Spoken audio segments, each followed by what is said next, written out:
lepas 4 hari haid bersama, boleh hamil ke? Ramai tanya saya soalan macam ni. Doktor, saya bersama 4 hari lepas period, ada peluang ke nak hamil?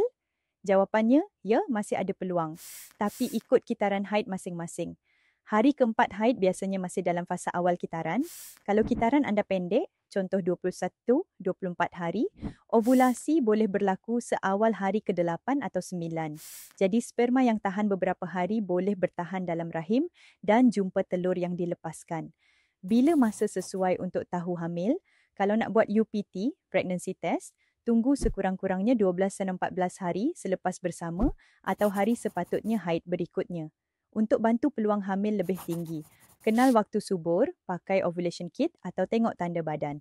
Stabilkan hormon dan nutrisi. Saya sarankan, Efferti Taro, 1 sachet sehari sebelum sarapan. Bantu stabilkan hormon wanita, support ovulasi dan bantu tubuh kenal tanda subur lebih jelas. Siap dengan inositol, phytoestrogen semula jadi dan 24 vitamin hormon friendly. Nak cuba dulu 1 jar? Atau terus grab bundle promosi 2 jar dan extra video guide TTC.